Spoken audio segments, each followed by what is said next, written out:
one that's been sending out all the emails. And if you want to get onto our email list, you can approach us afterwards, but it's SCIP, SCIP Power Outrage at gmail.com. So if you email me at that, then you'll be added to the list. SCIP, which is SCIP for San Carlos Irrigation Project, Power Outrage at gmail.com. And please make sure that you're not connected to the Wi-Fi here, because we're trying to Zoom with people and it might make the internet overburdened. Before we start the meeting, I'd like to thank a few people. First, if Gay Lewis could stand up. She's over here. She's the one that arranged for us to have this building, because we were kicked out for being too many people from the Florence Center. So, and after the meeting, if you could make your way over to Gay and ask her what she needs. I think she's pretty much going to need just to make sure that all the tables and chairs are a certain way, like before we leave, so she can get her deposit back. So it would be really great if a few people could approach her afterwards.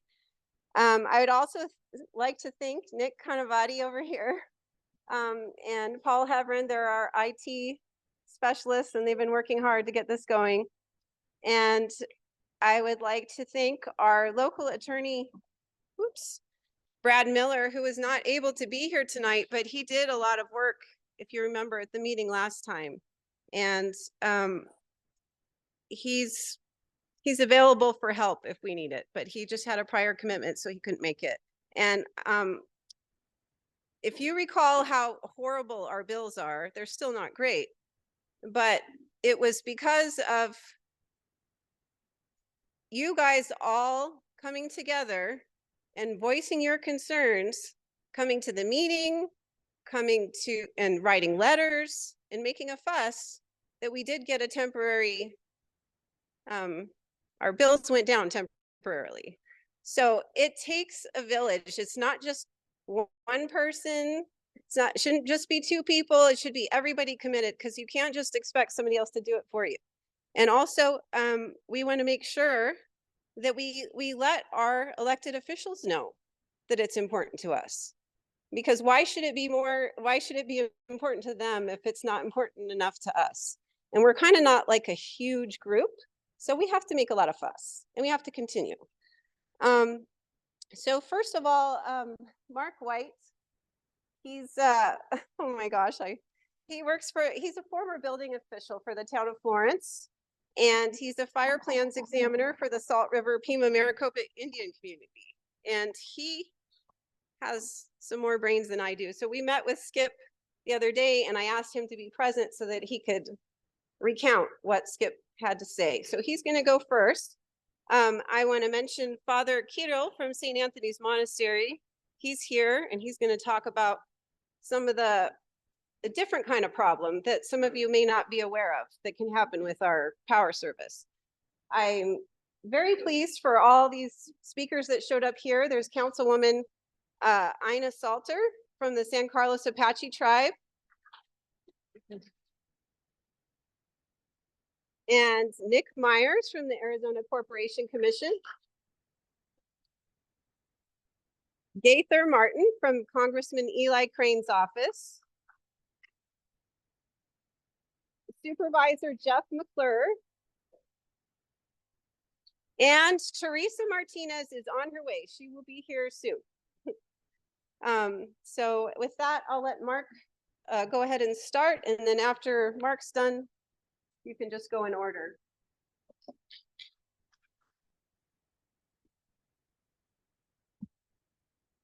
Okay, at this point, right?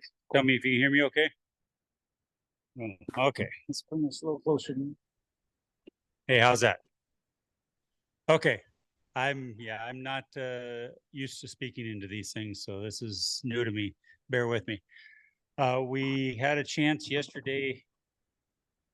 Yeah, I don't want to squeak out.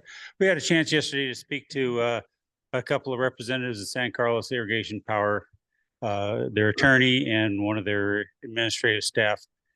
And we wanted them to be here tonight. They did not want to be here tonight. They were afraid of you and your pitchforks and torches. So they think they're doing everything they can for us. I think they're falling short on that. They have assured us that the power rate adjustment will not go up through the summer of this year. And there's a slim chance that if they get the contract they're trying for right now, it could actually drop before the end of summer. But they're struggling because they can't buy a long-term power contract. Everywhere they go, they try to buy it. They don't know, no power producers want to go enter in long-term contracts with a small entity like San Carlos. Part of that is the craziness of the energy crisis going on right now and why everything is so much. Gas is ridiculously high. Everything's ridiculously high, and they can't predict their prices. So the big fish get out there and they buy the contracts, and we get the crumbs that are left. And it's just the nature of economics. They are aware of the situation. They said that their deputy director is daily dealing with our situation. I just don't think that they're doing what they can and all they can, because there's no urgency on their end of the world. You know, we pay the bills because we have to pay the bills. And they say that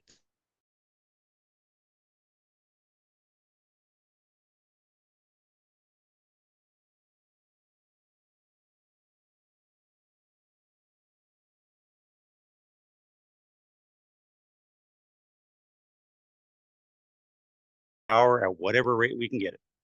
They are getting monthly contracts at least, rather than daily or weekly, but it's pretty bleak.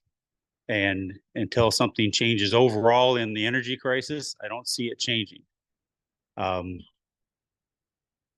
What we can do is continue to pressure our congressmen and our senators and to a lesser extent, our local officials. They can hear us, they can advocate for us, but they have no control over it. It's federal only. It's literally going to take an act of Congress for this system to get changed.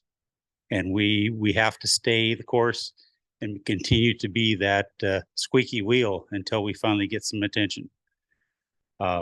So on that is, I encourage you to get on the email list, get as many of your friends and neighbors who are affected by this on the email list. We'll work together to try to develop some common language we can continue to send. We are coming up on one of the hottest election cycles ever. And if we can get some people to show up at some rallies with some signs and try to get in front of some cameras and try to get some of these politicians to listen to us, we might be able to move the needle this year. But we've got to work together, and we've got to be organized, and we've got to be putting a concerted effort out there to get our message out that we are struggling here. We've got a lot of people here. I see a lot of people here who have more experience on this planet than I do, which is saying a bit. And I know that you guys don't have the luxury of having disposable income. And when these power prices change monthly for no apparent reason, it hurts. I mean, I've got a decent paying job and it's hurting us. So I can only imagine what it's doing to some of you on fixed income. So we've all got to work together to help get this out of whatever situation it's in, so we can get this to be a reasonable, so we can expect or at least know what our bills are going to be on a regular basis. But we can control our bills by what we turning off lights and stuff, not because suddenly the power went up by 5 cents a kilowatt hour and now we doubled our power bill for the month and we didn't do anything different. And that's just not acceptable. So we have to work together, and we're going to have to do this through Congress. There's no other way. We can get the help of the local officials to help get our voices amplified, but it's going to take an act of Congress to fix this. So get on that mailing list. We're going to need some more people to help organize more people. So there's only a handful of us working on this right now. And if you have a particular talent with social media, with getting the word out, organizing rallies, getting people together, carpooling to something like that, please reach out to Irini and let it be known that you have some energy and some capabilities that can help do this. Because right now there's only a couple of us doing any of the daily work on this, and we need more hands to get more momentum going. So thank you all for coming and making this a priority.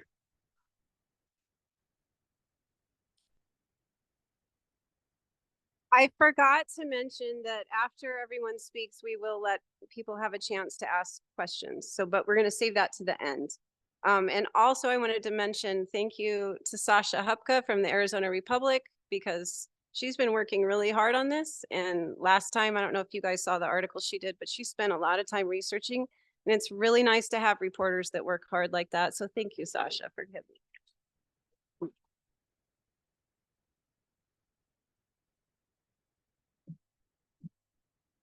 We want to thank everyone for being here, especially the politicians. We really appreciate. Oh, sorry. Is this better?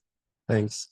I want to thank everyone for being here, especially the politicians, for their time and their concern, because this is a very important issue for us and it affects us a lot. My name is Father Cyril. I live at the monastery in Florence. I'm only going to be 2 minutes because I have only something small to say. During the summertime at the monastery, our incoming electrical power, the voltage, instead of being 120 volts like the rest of the country, falls down even below 100 volts. We see it even at 95 volts, even way down to 90 volts. I believe last summer, the lowest I've seen it was at 88 or 89 volts.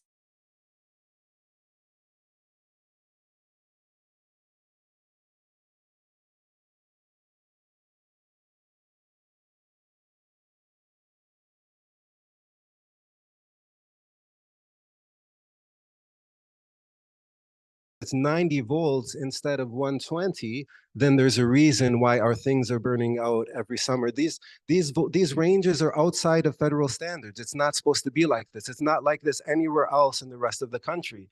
And the other silly thing is we're paying for this bad electrical service that is destroying our equipment in the summer. I can't even explain to you. I don't know how to explain how much of a waste of time this is for us. From July, about June, July, and August, many of the monks do nothing except for fix the broken things that happen from the bad electrical service. And in the wintertime, when the electricity goes back up to the regular voltage, things are a lot easier. I can't explain how many man hours are lost. I basically can't do any other projects because I'm sitting there running around fixing all the things. The air conditioners broke, the break, the motors break, the water pumps, everything breaks. It's a waste of time. And then, so we're paying for this electrical service that is burning our equipment up, and we're paying high prices for it. To give you guys an idea too, our server equipment, our computing equipment, it burns out. The UPS battery backups can't handle the low voltages.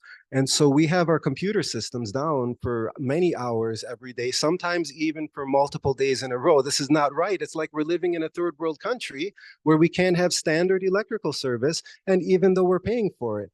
So just to give you an idea of the kinds of stress and difficulties this causes us, I personally have to try to install as quickly as possible before the summer comes, a small solar system for our computer server room, just to keep our computer systems running. Again, what kind of an area is this where we can't even expect to have 120 volt basic electricity, especially during the hot summer when it's even dangerous to be without electrical service and without air conditioning?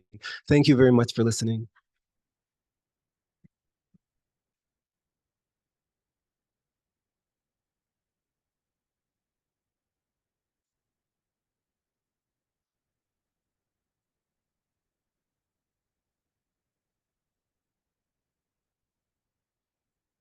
Good evening. I used to work with kids and I used to work with elders, so I know my volume has to be very high. My name is Ina Salter, and I am the 7 Mile District Councilwoman of the San Carlos Apache tribe.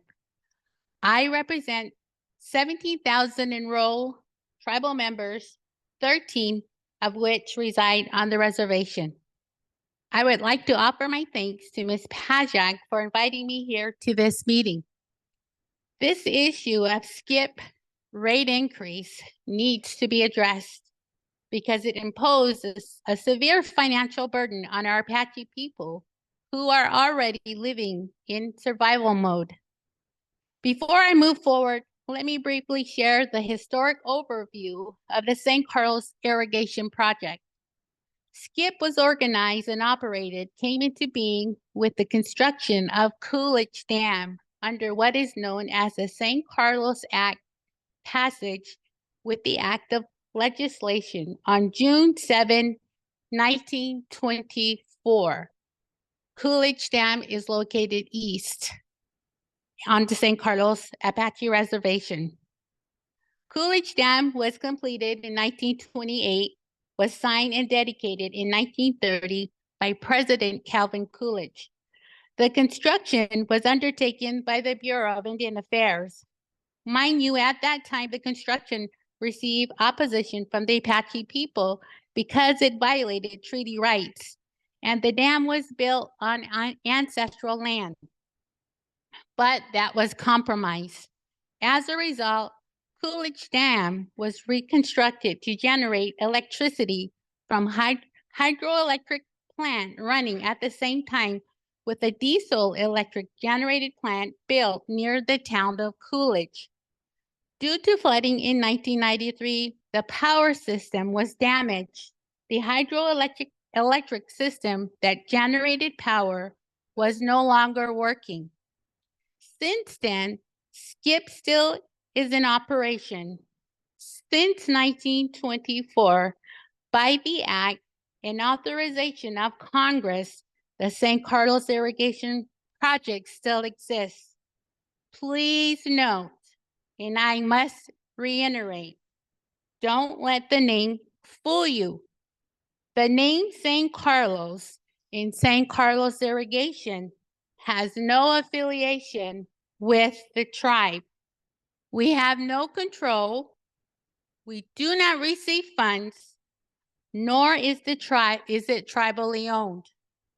Truthfully, the tribe should be compensated for the use of the name because it gives false and misleading information. In fact, SCIP is federally owned power utility under the Bureau of Indian Affairs of the United States Department of Interior under the Office Indian Affairs and the Division of Water and Power. The U.S. Department of Interior Office and Indian Affairs under BIA owns 3 power utilities in the United States. There's one under the CRA Electric Services, Mission Valley Power on Flathead Indian Reservation in Montana, and SCIP. Out of the 3, 2 are on reservations, owned and operated on reservations, but they're still federally owned. SCIP, mind you, is the only one that serves both non-Indian and Indian customers. And the power adjustment for one of these companies is at a 0.04, and that's for the CRA Electric Services. Mission Valley in Montana has a 3-tier service for residential people. 3-tier, and they only use a certain amount of wattages per month. They're federally owned on a reservation, but they have it set so that they can only use so many kilowatt hours per month within a year. So I look at that and I think, these guys have options and they're federally owned. I did my research when I looked into SCIP, the Bureau of Indian Affairs and Department of Interior. SCIP is the only federally owned power utility that serves both non-Indians and Indians. As September 1, 2023, pursuant of CFR 25, squiggly line 175.13, a purchase power adjustment of 0.056 became effective to be charged per kilowatt hour usage. It is my understanding that we are not only paying for kilowatt hours, but also being charged for usage. If you look at your bill, there are 3 charges: electric minimum charge, electric usage charge, and power adjustment. And without proper notice, public meeting, and public comments, the rates were applied. SCIP's recent PowerPoint presentation regarding their costs and purchase power chains, their response was, our decision to make a purchase power adjustment must be final. And the results of the rate increase caused severe financial burden on tribal customers. Tribal members' monthly bills double, if not triple, and range from $300 to $700 for 1 month's bill. The ripple effects are still felt today because some can barely pay the past due and some have been disconnected. We have members who need electricity for health reasons, for such things as oxygen, ports, and to charge handicap equipment. It's a matter of life and death for some. I brought examples, just random bills that crossed my desk. I have one here for $451, $447, $554. I have one here for $3,043. I have another one here for $1,513. I have another one here for $685. And this one, they have no income, $833. And these are people living below the poverty line. And then I looked on BIA's website, and their mission states, at 200 years old, the Bureau of Indian Affairs is the old bureau in the Department of Interior. Our mission is to enhance the quality of life, promote economic opportunities, to carry out the responsibilities entrusted to us to protect and improve the trust assets of American Indians. We accomplish this either directly through contracts, grants, or compact agreements. And you may ask, how is this relevant to me? Well,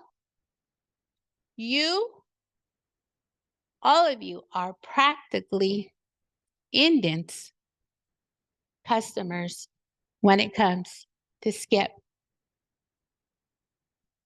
Every one of you sitting here have joined the Apache people in dealing with the government. We have the same questions you do, and the color does not separate the wrong that has been infringed on us, our families, our elders, our veterans, and our children. And if I don't understand kilowatt hours, I'm sure you don't understand kilowatt hours. However, show me the dollar sign and I will listen. SCIP has been in operation for 96 years and nothing has changed. It's like we're living back in 1928 when the government was still in control. Only this time, they're taking each and every one of you with us. We're still living in 1928 in 2024. And you're living with us as Apache people. In closing, I would like to share my background so that you can trust what is presented here. You can trust that what I said comes with research. Again, my name is Ina Salter, and I am the 7 Mile District Councilwoman for the San Carlos Apache tribe.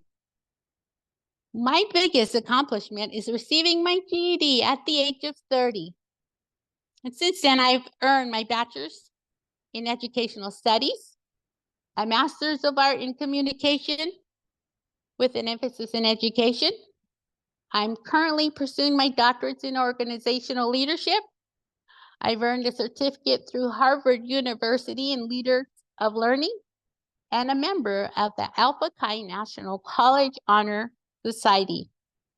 Most importantly, I am a mother. I am a mother, and I am a wife to a combat veteran. We need to hold our leaders accountable at all levels. I don't consider myself a politician. I am one of you. I may live on the reservation, but this issue affects every one of us, the hard-working people. It affects our families. It affects us. And I made it my mission, living on a reservation, that I believe there is hope. I believe that we can make our voices heard and let the government really hear us, because SCIP, like I said, there's hope. And I believe that if you voice your opinions, there's a website you can go online, the Department of, when you go in SCIP, you can look and you can look on there and you can see and you can find your way. There's an area where you can click and you can submit your complaints under the Bureau of Indian Affairs. You can submit your complaints in there. Once you go on the SCIP website, there's a place where you can file your complaints and enter it in there. And that's one way you can do it. Because I'll tell you, you have more success than we do that live on the reservation. Your voices can be heard because we that live on the reservation are tied to this treaty. Your voice can be heard. And so that's why I come out here and say there's no boundaries, because it affects all of us. It affects every one of us. We're all hardworking people and our voices deserve to be heard. We need to hold our leaders at every level accountable. But I appreciate you giving me the time to come here. You giving me the time to speak here and just really emphasize the difference between the name, you know, because I have a target for SCIP, and I feel like I'm like getting, I just really want to get SCIP and really. But thank you guys for having me.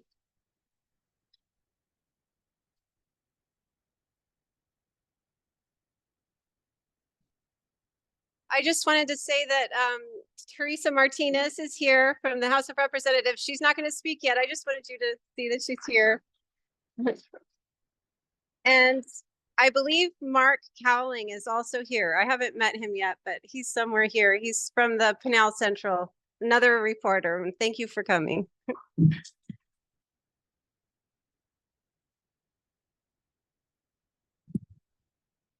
All right. Well, good evening, everybody. I don't like hiding behind a podium. This gives you a much better profile shot. So I'm Nick Myers. I am one of the Arizona Corporation Commissioners. And for those of you that don't know, 98% of my job is to regulate private utilities in Arizona. And I know the first question out of all your mouths are you have a Zoom. Oh, they want me behind the podium. All right. Guess it's for my own safety. Anyway, so you're probably asking, well, what do I have to do with anything that you're dealing with? You know, and you're right. I don't have any control over what's happening with SCIP. However, I've heard your complaints loud and clear. We've gotten hundreds of emails regarding, you know, is there anything you can do? Why doesn't a private utility? Why don't you regulate these guys? They're in Arizona. I don't live on the tribe. Why don't you regulate us? Well, that's a very good question. And I think you heard the history of where it came from. What you may not have heard is back in, I believe it was the 80s, John Kyle made a push to disband it totally and get it under control of like an APS or an SRP. Recently, we as in the Arizona Corporation Commissioners, 4 of the 5 anyway, have signed a letter to Governor Hobbs to help reinvigorate that initiative, to help push them to disband BIA's control over this.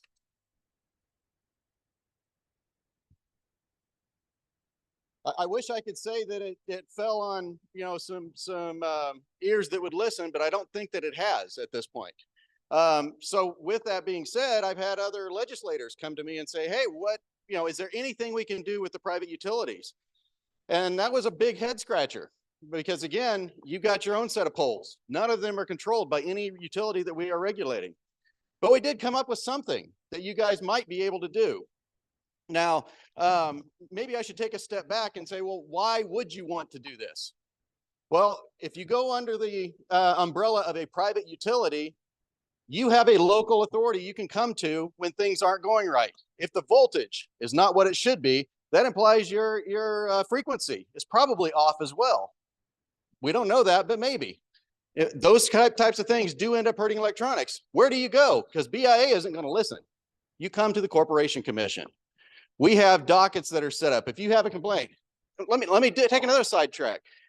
I got here because a water utility was abusing its ratepayers. There were 120,000 people in Santan Valley that were all being abused by the water company. All I did was start complaining to the Corporation Commission about what they were doing. Granted, it took 5 years, but that person no longer owns that utility. So it can be done. And one guy can start the snowball. Now, I will tell you, I see more people in this room right now than I see at our open meetings every month. That's how big of a deal this has become. If you were to flood our hearing rooms with this number of people, we would listen. We don't have a choice but to listen. We're listening and we don't even control SCIP. So that takes me back to what have I done recently that might affect you or affect your ability to make some change? Well, many of you may not know that the San Carlos service territory kind of does this with APS, right? Okay, that's very important because APS has specific rules in place that allow line extensions up to basically free line extensions. I don't remember, maybe you guys know, I should know this, but it's probably like a quarter mile or a mile. If you call them and say, hey, I live very close to your power line, it's across the street from me, can I get service? They can say yes. And the reason they can say yes is because San Carlos does not have what's called a certificate of convenience and necessity. The CCNN is the service territory that we assign to utilities. Okay, so APS has a service territory. Well, just so happens APS's service territory kind of overlaps San Carlos just a little bit, and San Carlos doesn't have any legal right. So that means APS can serve those people. So if this person that happens to sit right here, who's currently on SCIP Power, calls APS and says, I want you to serve me, boom, APS can drop a line there, and now they're on APS. Then the person right next to them can say, hey, I want service. APS drops a line to them, and then just keep spreading like spider webs all the way out, which, by the way, is how San Carlos Irrigation Project was built. That's how they got this spider web of territories. People kept calling saying, hey, I want service, you're the closest provider. Well, now that's not the case. And one way you can force the issue is just have your neighbors start requesting to hook up to APS and just start working that spider web backwards. Eventually, there won't be enough customers and BIA will be forced to say, hey, we give up. So that is something that I've actually approached APS with. They are amicable to it. All you got to do is start asking the questions. Now, I wish this was more of a back and forth dialogue because honestly, that's the way I operate best is to hear the questions you have and answer those. But I realize you said that we would do that at the end. Is it a problem if I take a couple of guiding questions now? I can repeat the question. So does anybody have any specific? Yes. Solar farm going up on 59. Where's that power going? Well, that depends on who their purchase power agreement is with. More than likely, they have a PPA with APS or SRP. But ultimately, all of that power goes into the grid, right? It's just a matter of who has the right to to own that power, who has the right to charge for that power. The biggest problem you guys have that I see is your infrastructure sucks. I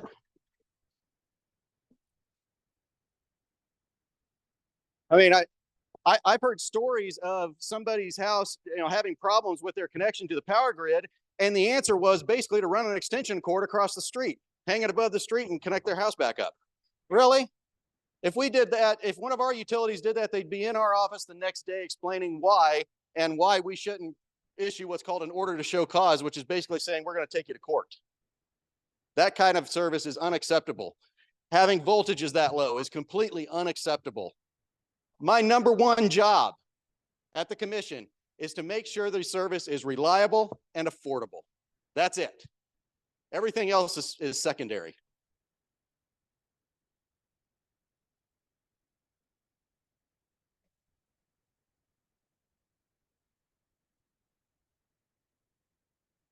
Who is there? Okay.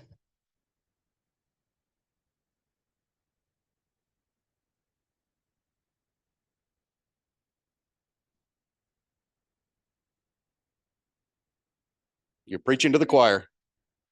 You are preaching to the choir. And I can't even tell you how infuriating that is for somebody like me that's a regulator. So he's basically saying that when he calls SCIP, he can't get anywhere. There's just absolutely nothing they can do, they say. And that's just infuriating to me because there is something they can do. They choose not to. It's that simple. Our utilities can do it. They can do it. And we can do it for a fraction of the price.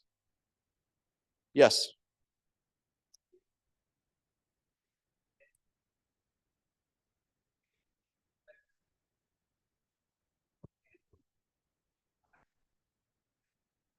It's been done a lot in this state. It's not easy, I'll tell you that, but it's certainly possible, and you certainly could do it. But okay, yeah, sorry, I apologize. I should repeat it. He asked about starting an electric co-op. And the answer is, it is absolutely possible. The question is, really, is it viable in your situation? Part of the reason there hasn't been any real discussions about a private utility or a co-op absorbing San Carlos's infrastructure is because it would basically have to be gutted and rebuilt. And nobody's going to do that. They're not going to spend that kind of money in order to buy a utility because the rates would be through the roof just like they are now. What really needs to happen, and this is where maybe a co-op or something could start thinking, is are there extra, say, COVID funds or something like that that could be used to put towards rebuilding this infrastructure, provided it's transferred over to a co-op or a private utility or something along those lines. Another benefit of going with a bigger utility is economy of scale, to put it bluntly. So yes, Councilwoman. Just a reminder that we don't want to give people false hope, but it's any changes with SCIP has to take the act of Congress. I just got to remind you, has to take the act of Congress. So we can't make any promises. They sound happy, but it's God, because it's under the Bureau of Indian Affairs. We went through this whole thing. Like I said, I've asked all of these questions. I went down to solar panels. I went through all of these microgrids. I went through every avenue, channels. It still needs the act of Congress to make these happen. And that's where your voice comes in.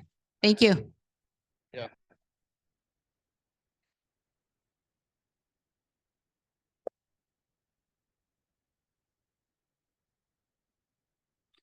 That is an excellent question. Another thing that I've been working on is, and I'm going to let Mr. Gaither here, well, Mr. Martin, I should say, his first name is Gaither, talk on behalf of Eli Crane's office. But I can tell you, it wasn't 3 weeks ago, I was sitting in Eli Crane's office in DC discussing this exact topic.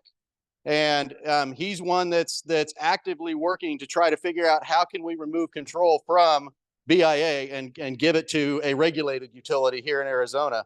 And you know, I've shared with him my ideas of just going around SCIP. Again, you know, talk to APS, see if there's a possibility you could get service, because that has nothing to do with changing SCIP.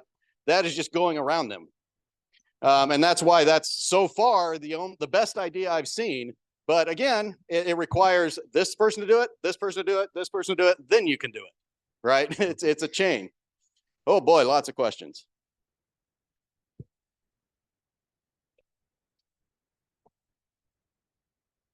Now at SCIP, wanting to know why I was gone summer before. I was here all the time. Then last summer, I went to my brother's on the 17th of July, came back October 15th.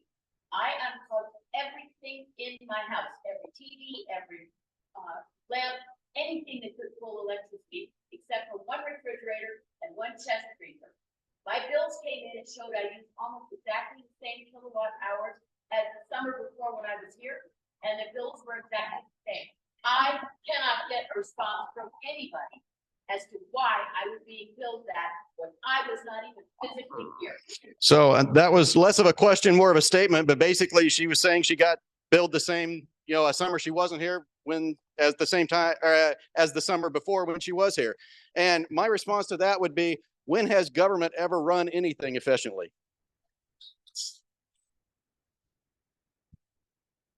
You know, one important distinction with regard to what I do is we don't run utilities. We regulate utilities. We make sure that that private company is doing an appropriate job.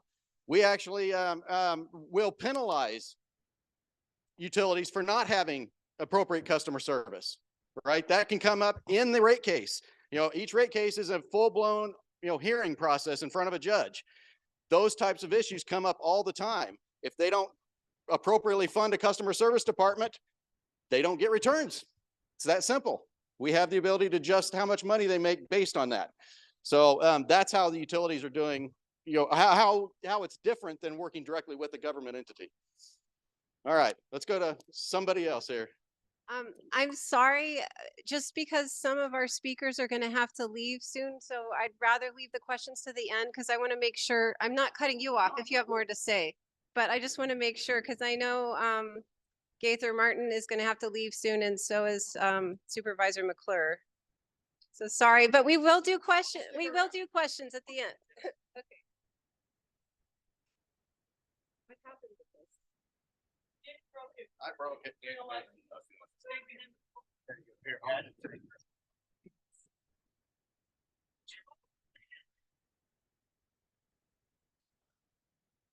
I'll hold it so I don't have to hunch over. Ladies and gentlemen, thank you for being here this evening. As was mentioned, my name is Gaither Martin. I work for Congressman Eli Crane. I'm his district director. He would be here himself, but he's in DC this week and will be there through the weekend now. They're taking votes on Saturday. He often tells me that I have a face for radio, so I don't usually get the microphone in these deals.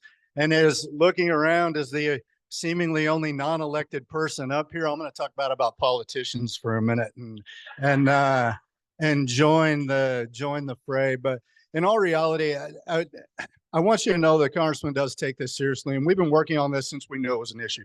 You may know he's only been in office for about 1.5 years.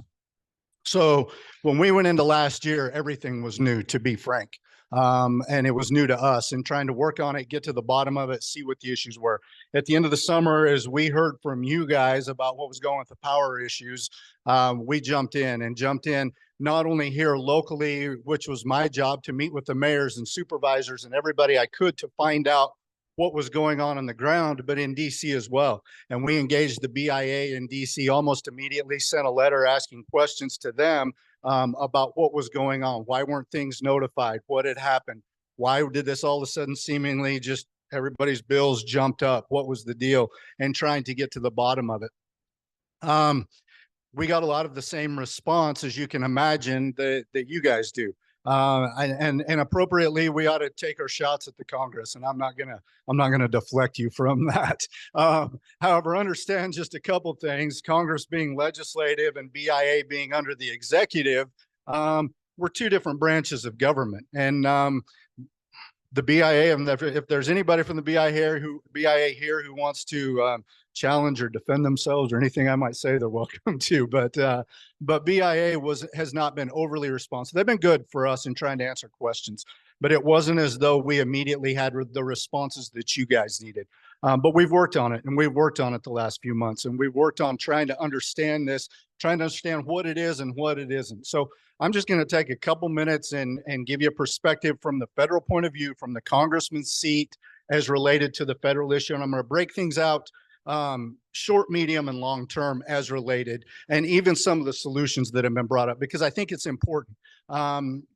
As Nick mentioned, in the 80s, there was an attempt to divest of SCIP. It was a divestiture bill. So what that meant, the Congress was going to divest of the authority or the authority given to the BIA. It was going to be gotten rid of.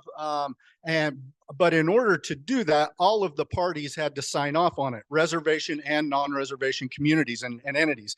That did not happen for whatever reasons. And I don't know, I wasn't around. I was in grade school at that point. There were parties who decided not to sign on to divestiture. So basically what happened is, I think at the time there were people that had similar concerns that you did, and this can just got kicked. And it has been continually kicked down the road, understanding, as the councilwoman aptly mentioned, that this is a very unique arrangement that is here. So I want to break that out if we talk about divestiture. So I'm going to put divestiture in a long-term box. Anything that is going to take congressional action is going to cause the reservation and non-reservation communities, multiple tribes, and everybody to be on the same page. Isn't going to happen next week or next month, I can assure you. So when we talk about divestiture, that is going to go in a long-term box. I would challenge one assertion that this only is a federal issue. And the reason I want to challenge that is because if we talked about divestiture, let's talk about divesting to what? What are you going to divest to? The only reason I'm here and that there's a federal nexus is because of the BIA. If we were to say, yeah, if the congressman dropped a bill tomorrow and we got Senators Kelly and Sinema's office on board, we got it through the Senate and we said, yep, let's divest it. What does that leave you guys with? What is that divesting you to? And the answer to that question is, I don't know. The second answer to that question, and why this becomes a little bit long-term, is because what we need to hear from you and what we want to participate in with the local elected officials is what that would look like for you. There were some great ideas brought up. Does that look like a co-op? Does that look like APS taking on something? What does that look like? What do we divest to in order to make sure that you guys still have power and that it's handled appropriately? And that's the question from a solution point of view that I just want to leave out there, and know that we want to engage with you and with local elected officials to look at that. Again, that's not going to happen next month or this year on a divestiture piece, because all the plans that would be part of that are going to take time to develop, whether that's with APS, what are the reservation and more than one tribe, again, mind you, not just San Carlos, this includes the Gila River Indian community. How do we get everybody on the same page to say, we're going to get rid of this entity and every party is going to be taken care of? And that's what it's going to take from a divestiture point of view. So when you hear that, I just want to lay expectation straight and get it out there. Even if there was a bill passed tomorrow, divestiture doesn't solve the problem, because then you don't have anybody providing power, period. That's the answer to that. So we need to come up collectively. Where the congressman stands on that is relying on the federal government is what got you into this problem. Why would we provide the solution again to just get you in the problem? He believes that problems are better solved at a local level. We want to support local elected officials. We want to support you. We'll do everything we can to help, but we want the solutions to come from you. The congressman is not intent at all of saying, oh, by the way, here's divestiture and here's your new solution, and that's a federal solution.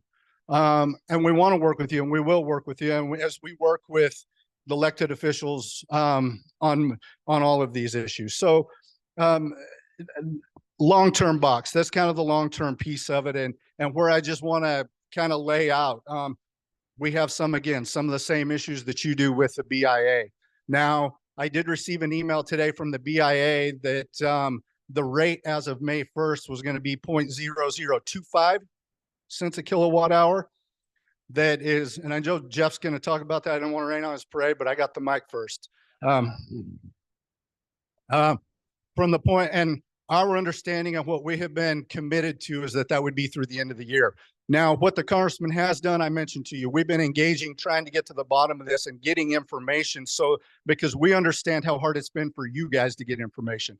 If you have questions, reach out to us. I brought a pile of business cards and I'll leave them. Y'all are welcome to reach out and we'd love to answer those questions.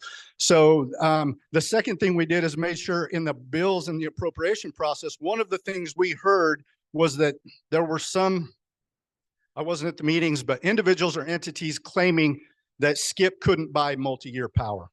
They didn't have the authority to do it. And I can tell you that's just not true. Every year in the appropriations bills, that language has been there that authorizes them to buy multi-year power. Now, if there's an issue about finding people to sell it to them, it's another discussion. And certainly we could engage on that, see what we could do to help out. And whether that's a good neighbor authority, whether SRP or APS might consider doing that. They're generators, they have excess power. We can talk about those types of solutions for the medium and the short term on what could be done for your bills. Lastly and finally, on again, short term and what's going on. I grew up in Springerville in Apache County.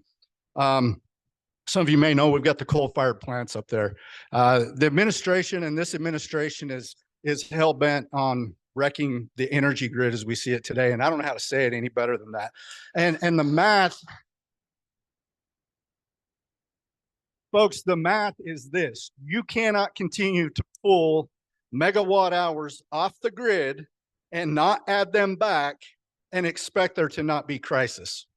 That's it. I mean, it's simple supply and demand. Right now, no matter what they tell you on what might be coming on the grid, it does not come close. When we've seen Navajo generating station come off the grid in this state, you've seen units in Joe City go down. You've got scheduled for 8 years from now for the St. John's and Springerville plants to go down and be out of business, and pulling all of those megawatt hours off the grid. And then we're supposed to just, I guess, pretend as though lightning's going to strike the lines and we're going to get power. I don't know what the administration's plan is. I've got to be honest with you that way. I wish I could. I wish I could see follow the bouncing ball and say, here's where they're going with this. Stand by, it's coming. But I don't see it. I mean, from a technology point of view, from a cost point of view, and I just want you to know it's not just affecting you. I was visiting with one of the constituents who is getting the bills that you guys have. Retired gentleman, his wife, and they had 3 kids at home. I wish I was retired. I have young kids and I'm probably never going to get to. We have kids at home, so similar situations. I just live right around the corner over in Queen Creek. So 30 minutes from here, I'm on SRP Power. He said my power bill in December was $320.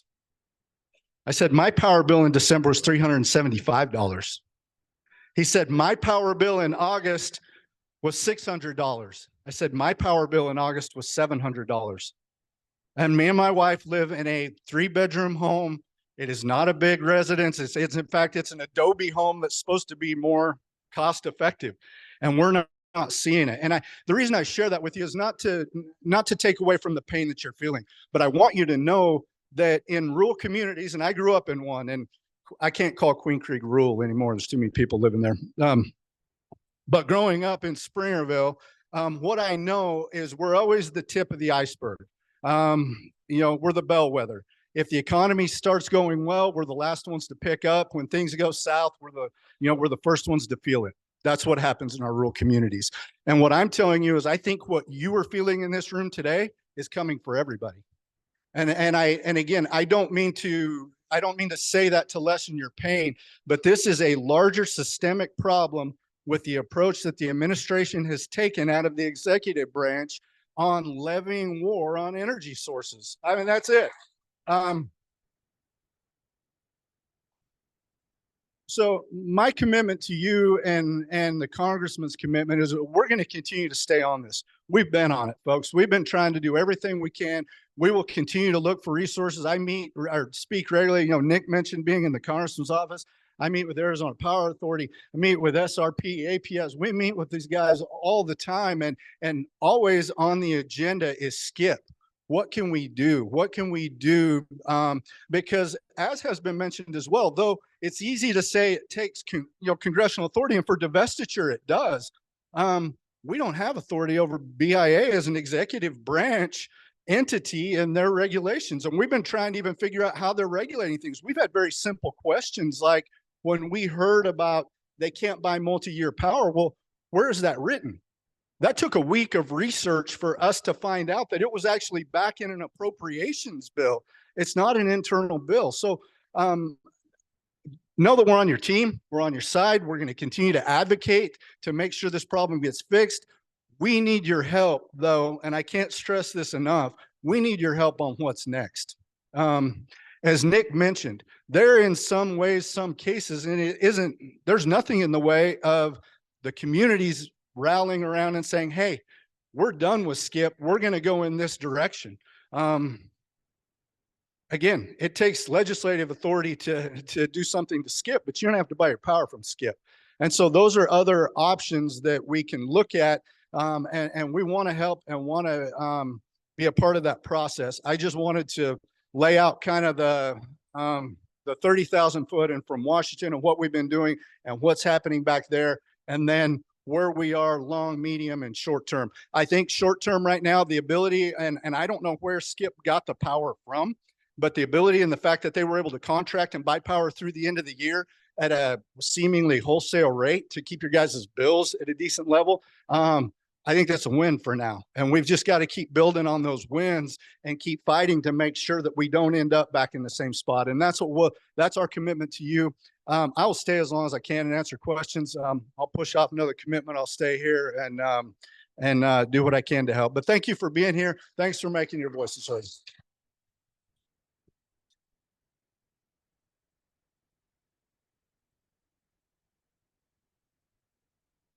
Good evening. So I'm Jeff McClure. I'm your county supervisor for this area. And so Gaither, as he says, he rained on my parade. He brought in the clouds and just shut it all down. I got my umbrella up now. So I thought this would be cool. I get to tell you, your power cost adjustment is going to go down from 0.056 to 0.025 starting 1st of May. That's pretty cool, right? When I first read it, I thought, man, they cut I didn't realize it was just a PCA. I thought it was more, but anyway, that's a 55% reduction. That's a win in my book. So I don't have a whole lot more to tell you than what they've told you, but from the beginning, we've been looking at this, and Gaither's right. So when he was in grade school, I was married. Just saying, so in 83, yes, that's true. They started the divestiture, but it really started in 91. They actually had it signed by the president to divest. And then the one of the tribes wouldn't sign on, so that it fell apart, and it was extended to 92, fell apart, disappeared. So that's what people are trying to do again. And that's great. And he does talk about divestiture correctly, what happens if that were to occur. I heard Brad Miller say one time, it'd take $250 million, $300 million to fix your system. It's a lot of money. So where do you get that money? If a power company took over, they're over there. Yeah, just come on. So if a power company took it over, what company wants that? They don't want to take over a bunch of crap. Sorry, kids, wherever you are, stuff. So so we look at, I've got my lobbyists for us to talk to Senators Sinema and Kelly and Representative Crane and Representative Siscomani. We've been talking in the background. I was in Washington also in October, I believe, and I met with all of them. What do you do? So they said, well, we need appropriations from Congress to be able to fix it. Well, if we try to say, okay, give us $300 million, they say, well, it's a pretty small group. We can't do that because look what $300 million does to the rest of the country. So we have to do it in small tranches. And we're trying to appropriate money in different areas right now, even just to get them some money to fix some of their system. And then the next year, maybe some more, and maybe the next year, some more. So as we talk about, it's a long range plan. It's not going to happen tomorrow. It would take years even just to get the Divestiture Act to happen. I have talked to Trico down in my area. I live down in the south end of the county. My office is here in Florence. If you guys need to get a hold of me, talk to Irene. She's got my number. Trico down there comes up into the Saddlebrook area. Well, they said, oh, we'll go up to Oracle and we'll do Biosphere, we'll do Mammoth. They would take that over. So that's a plan there.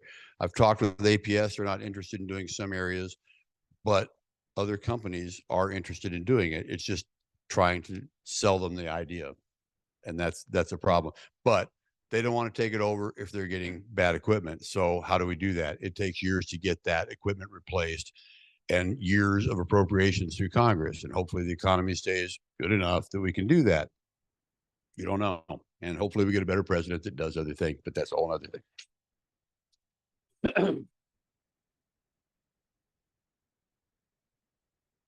So that wasn't really a political pitch, but you know, it was. So anyway,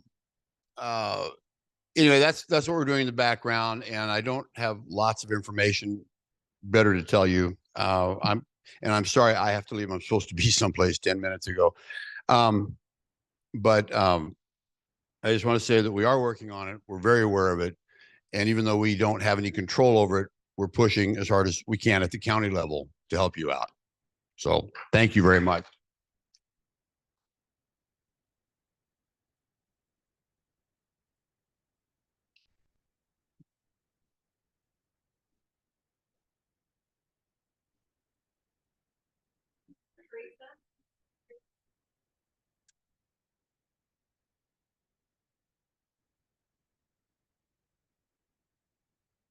Ooh, I'm a little short for this. Hi, how many of you live in Old Florence? Okay, great. I'm your state representative. How many of you live in Cactus Forest? I'm your state representative.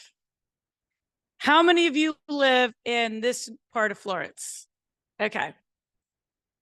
So your state representatives are Wendy Rogers, David Cook, and David Marshall. I tell you that because I'm going to start out what's next.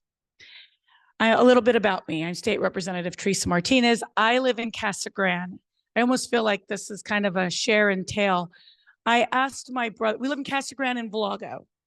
I asked my sister, who I live with, what is our APS bill in the winter? She said $250. I said, what is our APS bill in the summertime? She said $800. So yes, I feel you. I asked my brother in Arizona City what his APS bill is in the summer. He has solar, $60. And he has a pool. Yeah. So clearly we have an issue with energy. And we have an issue with an economy that is not wonderful right now, to say the least. I am a state representative, so I really don't have any stake in the game. I really don't, because this is an issue that I can't really touch at a state level. Otherwise, I would touch it with a bat. The reality is that not only am I a state representative, but I work for a U.S. congressman. I worked for two. I have also worked for the Secretary of State. I used to work for Congressman Rick Renzi, where I know Mark from way back. I currently work for Congressman Paul Gosar. And I used to work, oh, thank you. Go ahead and play. I love him. Yes, clap for him. I love him. He's a great guy. And I also used to work for Secretary of State Michelle Reagan. And what I've been good at over the years is I know how to talk government. I tell people I speak 3 languages: English, very bad Spanish, and government bureaucracy.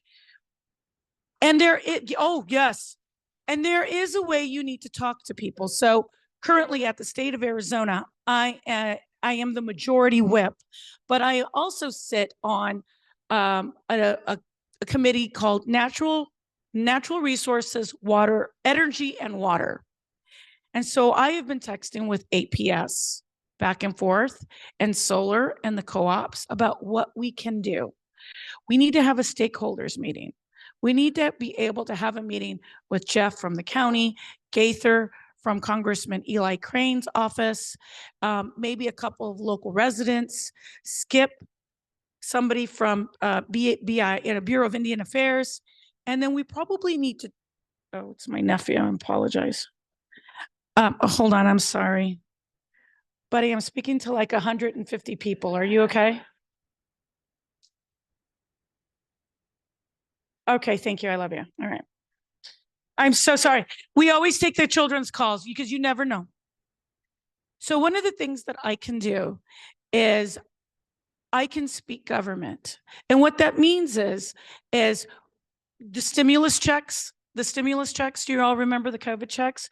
Some people didn't get them and they would call IRS, be on hold for 2 hours, 3 hours, 4 hours, and then get cut off and get no answers.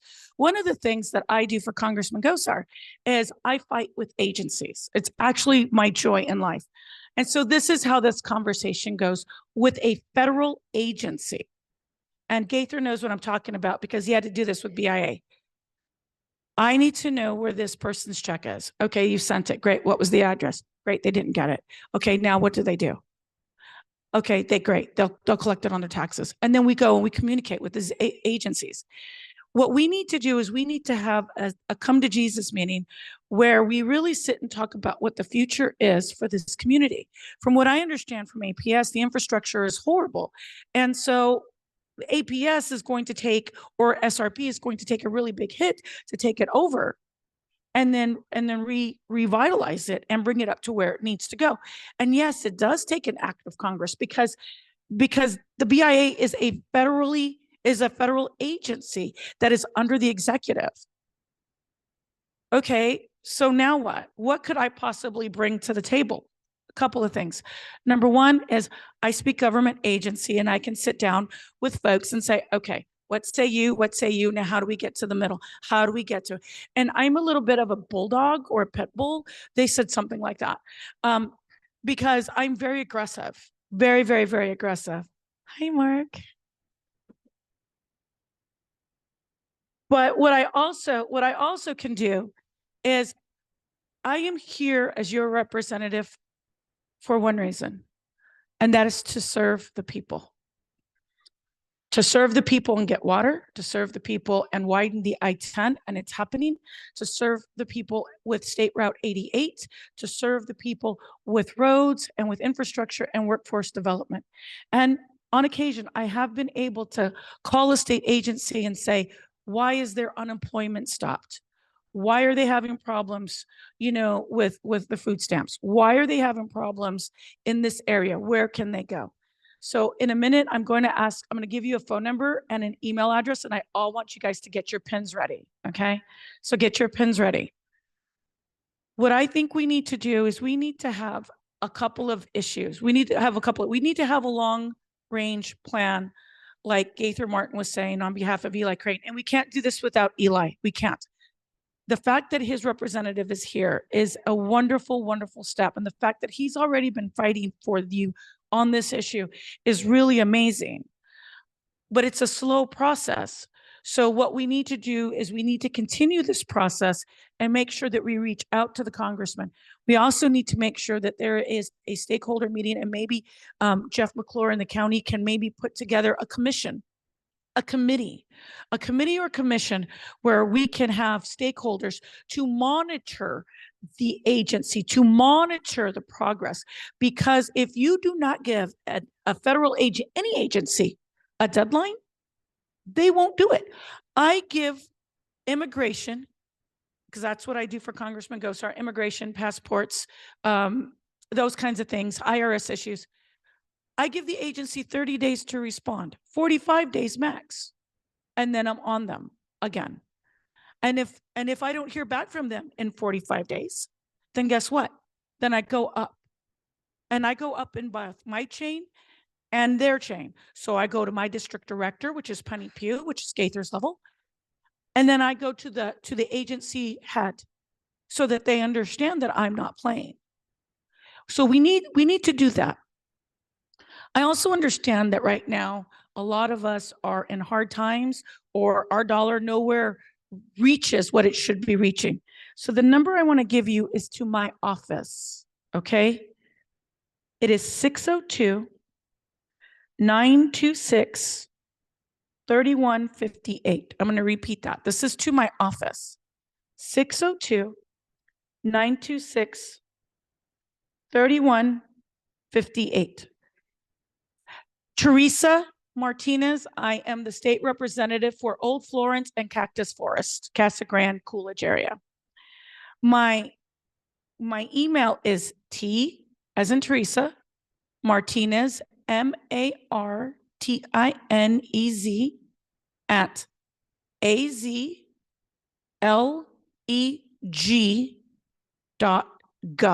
G-O-V. So it's T Martinez at azleg.gov.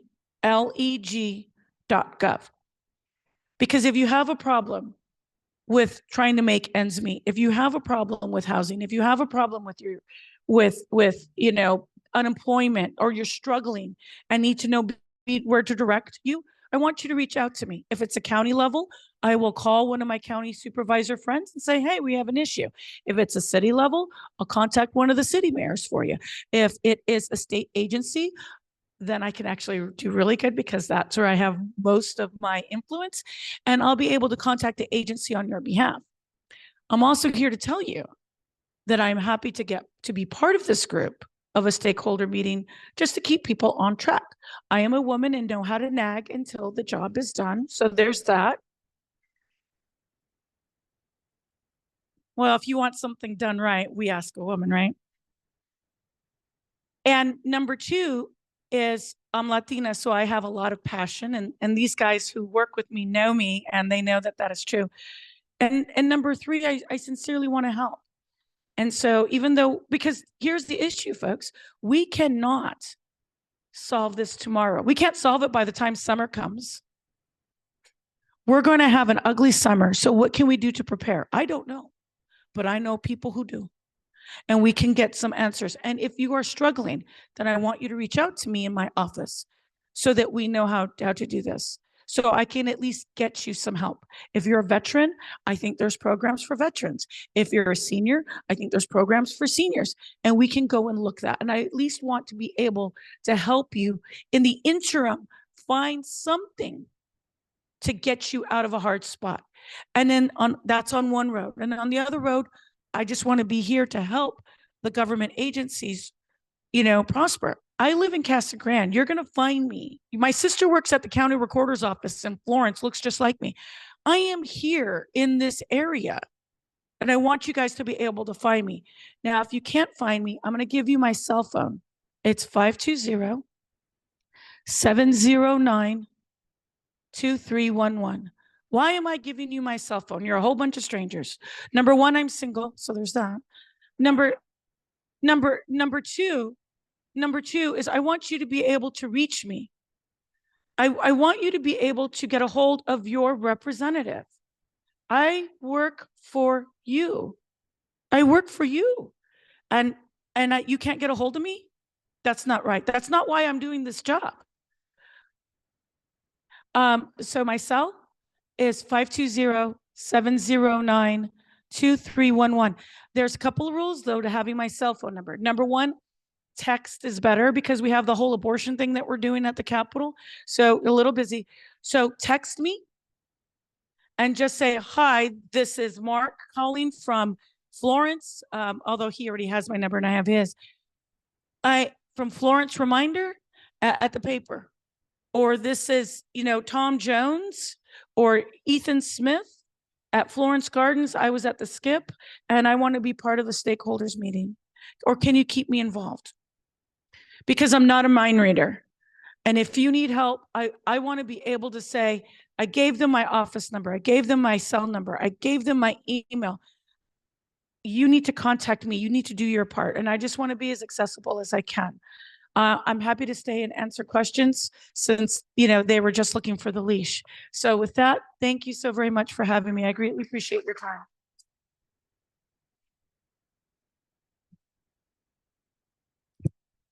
Okay, we're gonna have questions, but I would prefer, since we have a lot of Zoom attendees, that we have people come up to this mic in the front to ask your question. And then I guess whoever's gonna answer can come up here and speak, if that's okay.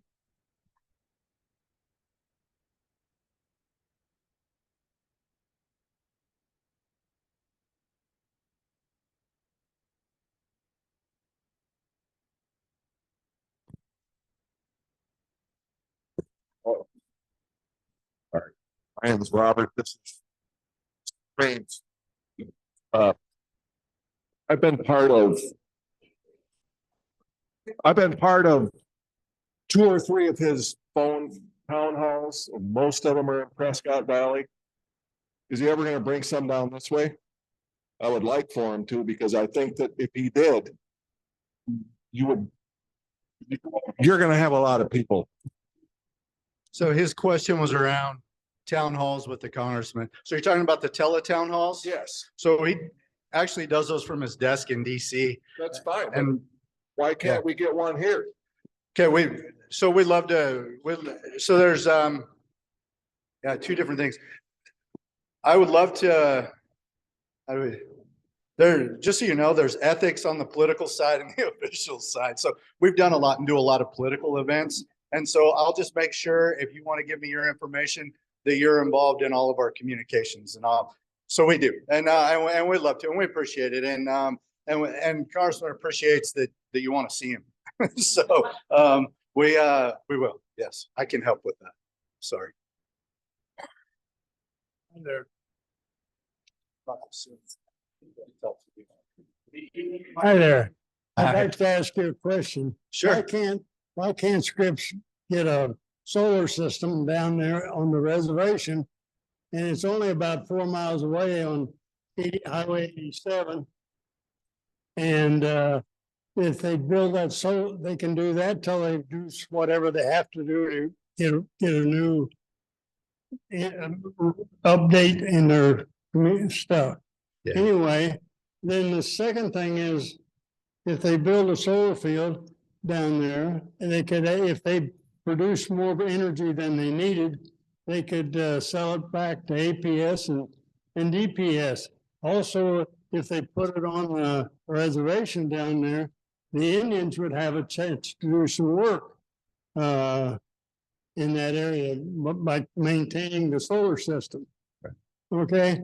The other thing is that right now we're spending millions and millions of dollars in Afghanistan, or not Afghanistan, but in Ukraine and Israel also. So, I mean, you know, it just doesn't make sense for us to be strapped under these kind of things. We shouldn't have to do that. Let me see if I can get to all those. So, Okay. my understanding is that, and again, I'll tell you my understanding. If someone wants to clarify it, it's up to them. That there has been some consideration from different entities and even some of the tribes about putting in some solar. And Nick can talk about this better than I can, but when you're considering electricity, you've got the generation and then you've got the transmission. Yeah. And so the solar could be a generator of power and could be a potential source there.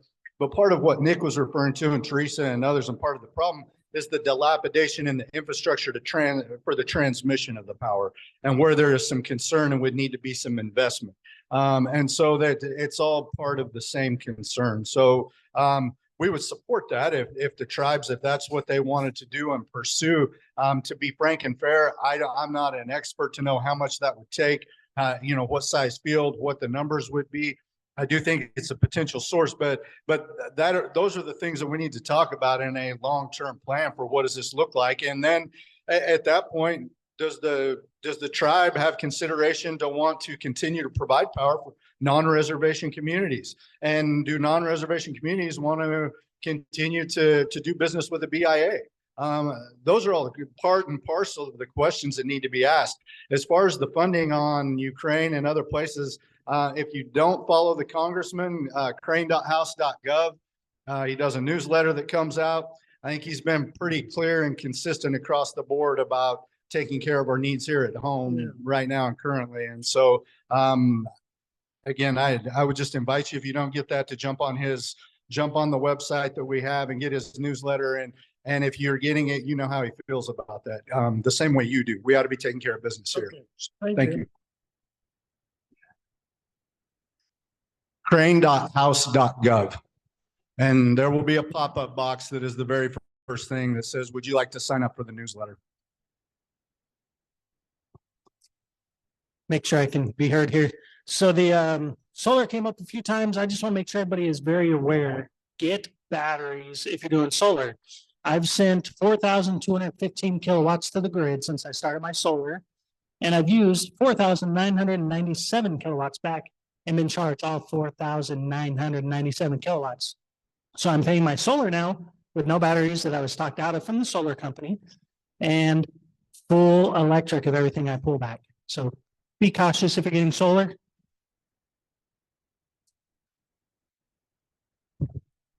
All right, so first off, he's right. If you're getting solar, get batteries. It's worth it. But I've been texting with APS to kind of confirm some of the things that I said about serving you guys. First comment they had is there's two ways that they can serve you. First off, let's see, if they're in our service territory but being served by SCIP, they can request service from us, which we would be obligated to provide. And there's two ways they could do it. The first way is horrible because they're basically buying the power from SCIP and then selling it to you with the same infrastructure. That does you no good. The other way is they can request an actual service from APS, which depending on how far it is from our lines and substations, they likely would require you to pay the cost of the extension. However, it would greatly improve the quality. Here's the caveat. There's a $10,000 allowance. So they said $22 a foot for overhead lines, you get $10,000 that they cover of that. So if you're across the street, they provide it to you. You don't have to pay anything, okay, except maybe hookup fees or whatever. So that's just confirmation of what I told you, that as long as you're within $10,000 of infrastructure distance to APS, you can call them and have them service you. So just wanted to give you that update. Do you have a question? Yeah. When I first retired, moved down here, I was told that San Carlos did not permit you to put solar panels on your place. What rule? I don't know if that's still in effect or not. Is that true? Or I honestly can't tell you that. Yeah. So I got the same text he got. So I got the same text he got. I did ask if there's a form in case anybody wanted to find out, and he's going to check on the solar. I told my brother-in-law too, man. I mean, $60 for APS. So that's compared to $800 what we're paying. So I think solar is probably one of the things we might want to think about. And individual generators. I don't know if of an individual generator or a generator, a big generator between maybe 4 or 5 folks might be able to do something. I'm not really quite sure. So we're checking on the solar. APS is checking on that now, which goes to the point. We probably need to have somebody from every single at a stakeholder meeting here in Florence or over at Nick's place at the Arizona Corporation Commission, because Nick makes them, I was just going to say, because Nick makes them very, very nervous. So that's, I think that's something we're going to probably have to work on. Because that's a good question. I was told that San Carlos would not permit you to do it when I moved in. Well, so the problem with that is that I can see that BIA wouldn't know what to do with it. I think the problem becomes when government doesn't know what to do, they do nothing. And that's what they do nothing because they don't know what to do. And so for folks who live on the reservation, that might be an issue, but for folks who don't live on the reservation, maybe that might be something. But again, these are questions we have to ask. And, I'm very happy that Nick Myers is here because you don't know him like I know him. He's a very determined man. So did you want to make a comment, ma'am? No, you are. You're very determined. I'm just coming up here. Like I said, this is all new uncharted territory. 96 years SCIP has been here, and this is all resurfaced. And so I'm gonna head home. I just really appreciate you having me here. Again, my name is Ina Salter. I am from the San Carlos Apache tribe. I will do what I can with my people on my end to just keep spreading that word. But like I said, SCIP's just my target. I have this whole research going against SCIP from my end. And so I will keep continuing to fight back and skip on my end. And I do have a whole load of people, mainly the elders there and the veterans and those that are really, really affected. And so I had a gentleman come up and had to double check with that $3,000 electricity bill.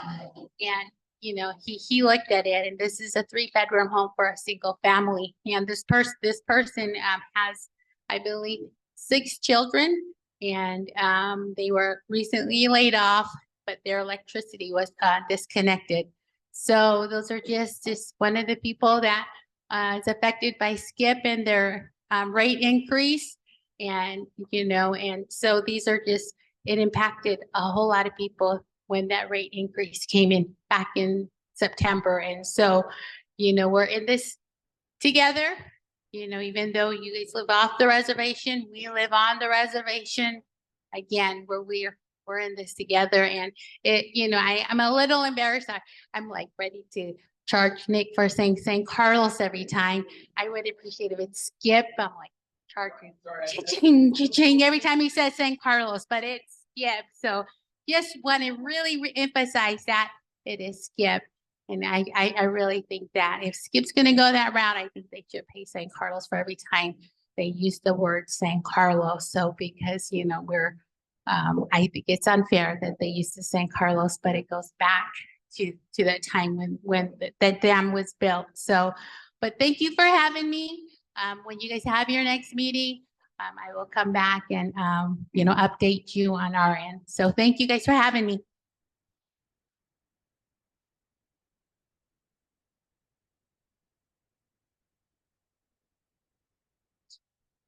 A couple of things. I'm Bob, by the way. Hi, everybody. I want to thank Irene for doing everything she did.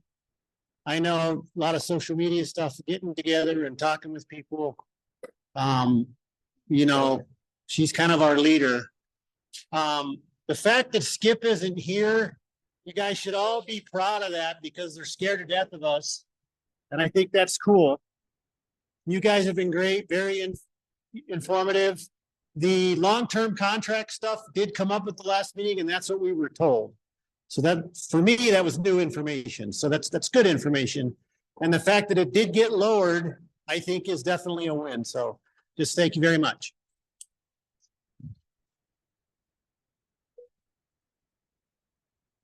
Hi, my name is Alicia Bristow, and so I'm not from the immediate community here. And I wanted you to know a couple of things, and then I do have a couple of questions. One, we tried to do this in Oracle, and we brought in congressional people. You can't hear me? We brought in congressional people. We brought in Art Johnson from SCIP. They did agree to come to the meeting that time. And it was really, really interesting. We did it at the fire department, and we had our congressional representatives and SCIP, TRICO, APS.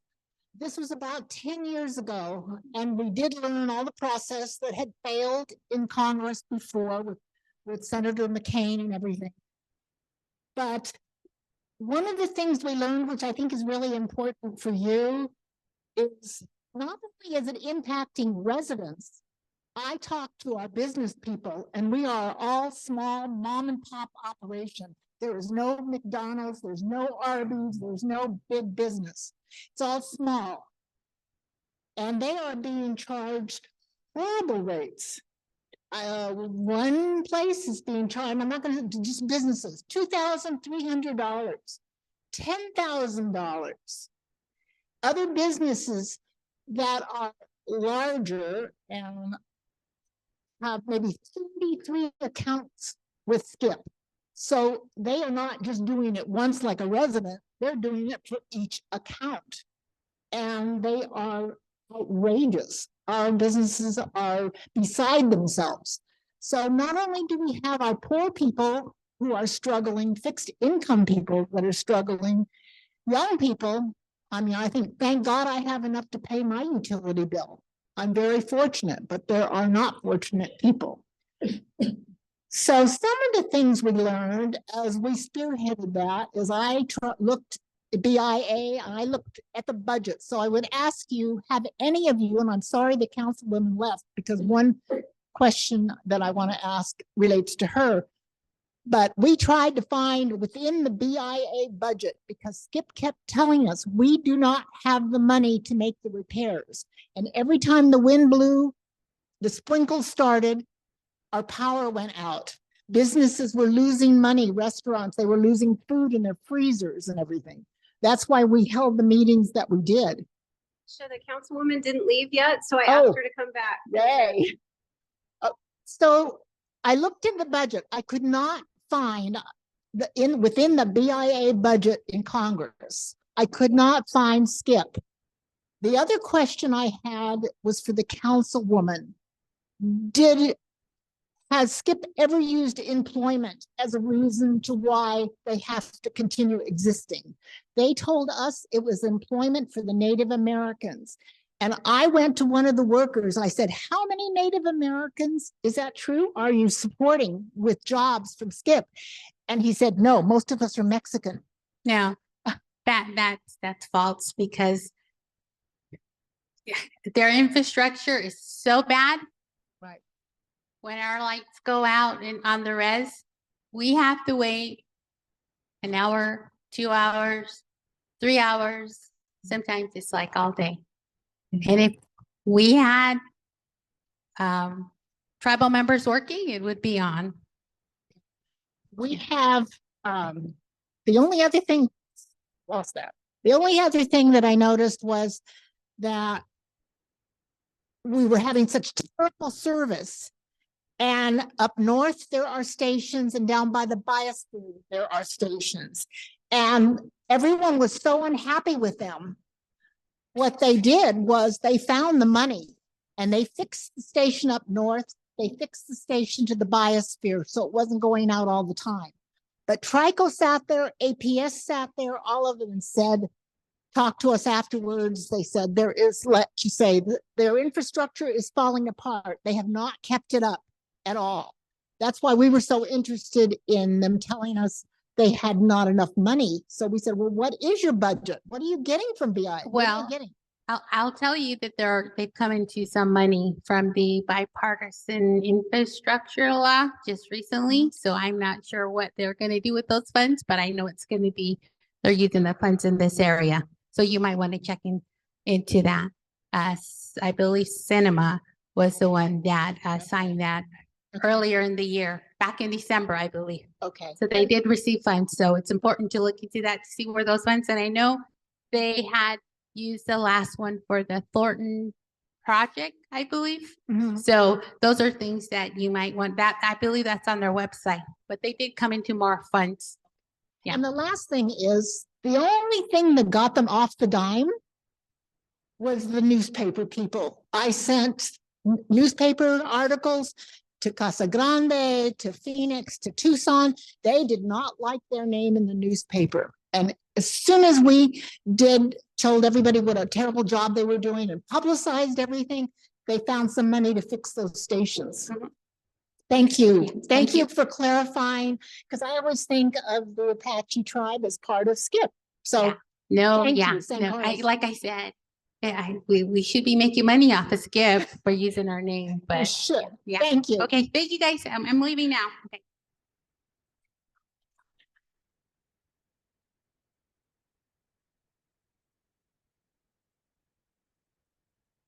So I've been listening to the speakers and I appreciate all of you because I can see you're very connected. I can see that the speakers are very connected and intelligent people. And of the three solutions that I heard tonight, one was having a congressional change. The second was contracting with ABS,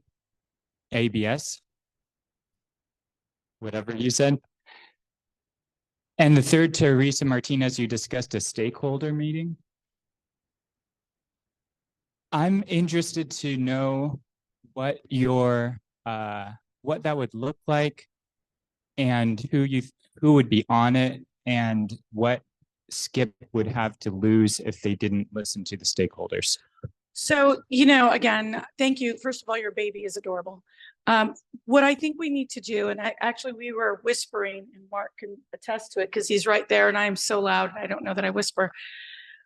I was just talking to Nick and said, you know, maybe we should have a stakeholders meeting where we would invite APS, we would invite SCIP, we would invite Gaither Martin from Eli Crane's office.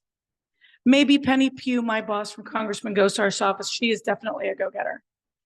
And maybe a different co-op and somebody from the solar energy. And again, I'm just thinking out loud. Nick is here, and maybe Nick can come and say a few things after this. But I think what we need to do is we probably need to get a conference room, a stakeholder meeting at the Arizona Corporation Commission, because energy realizes that they're the ones who set the rate. So already they're in a room where it's a little bit intimidating, and they're really going to want to get to yes. So I think that we would have it at the Arizona Corporation Commission, sort of like the upper hands on a field of battle. And then we would invite these folks to come in, maybe one or two folks from the community, but they have to be someone who has a great communication system, who has a great outreach with the community, and maybe just to sit there and help us brainstorm about like solar.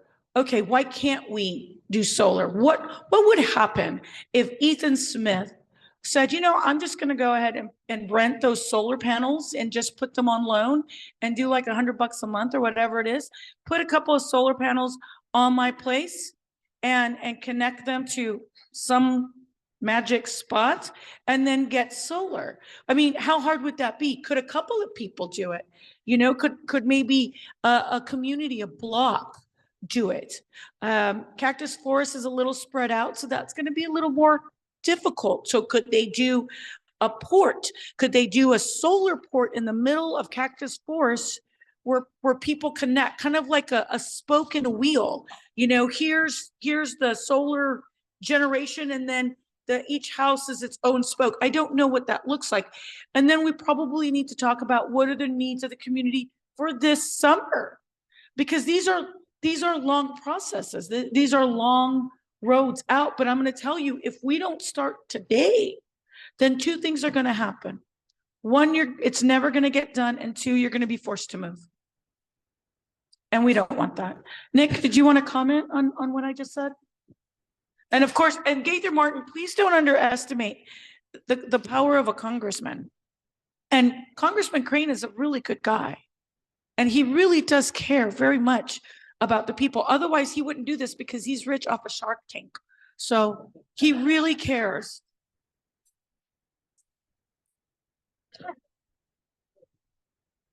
Yeah, you know, we were just brainstorming about having a brainstorming session, but you know, I'm all for having the various people that may have the ability to affect an outcome here in a room and just, you know, kind of hashing out the options.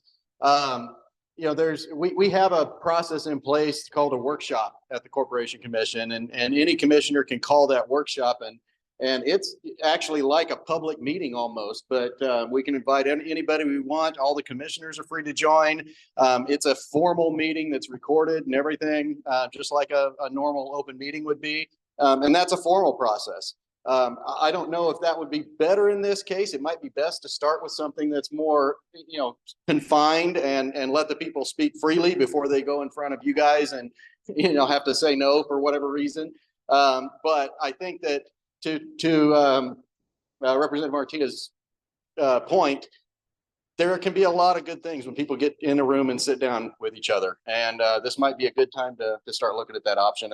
And like I said, I'm more than happy to facilitate as what I can on our end. So. Yes, ma'am.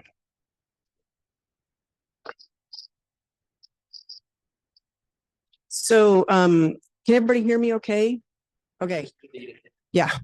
So I have one question for the group. And my question for the group is, really, when did your problems start with a high utility bill? Because I can probably guess. And so some of you don't know who I am. Most of you don't know who I am. That's good. I don't really want to be known. But my name is Brenda. And for 4 years now, we've actually been fighting utility grade solar in Pinal County, because The solar developers want to build it next to our homes and on our farms rather than out in the desert away from people where it should be. Another big thing about that issue is the solar that's being built here in Pinal County doesn't service Pinal County. It does us no good. All it does is eat up our land, eat up our potential infrastructure. There's a really big thing going to be happening with water. So we're going to be able to develop these lands. And so solar is really not the answer for Pinal County unless it's far away from people. And we have not achieved that yet, but we have achieved being very successful in shutting it down near you guys. So hats off to getting involved with your community. The problem is this, from what I understand it. And my husband sits on the San Carlos Water Board. So I have some insight that, you know, we don't have in everyday life. And it's real simple. Electricity comes from not one source. It comes from many sources. It comes from coal, natural gas, fracking, oil. That's where electricity is made. And nuclear. Actually, we have a cabin in a little place called Oregon, Illinois, and we're going there in May. And you can actually see the smoke from the nuclear, and I love that thing. I take tours. I love that thing. And it's fantastic. I wish we had water near us and we could have nuclear because you need water. But the problem is when you take and you criminalize something like coal or natural gas and fracking, and you say, oh, those are bad for the environment. You can't have those anymore. Folks, that's cheap electricity. And that's how America has survived and had cheap electric bills. When you take that off the grid and you take that out of the puzzle, all these electric companies have to buy electricity. Now they have a source that was the cheapest, cleanest source on the planet, by the way, and it's gone. So, I mean, I don't want to get political, but voting has consequences. We are feeling now the trickle-down consequences of 4 years of this policy. That's what's happening. You need to know it.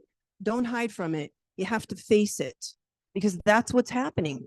And the other part of that factor is the more residentials that go on solar, and so they take their solar bill from $300 down to $50, and maybe they're paying $125 for the lease on their solar.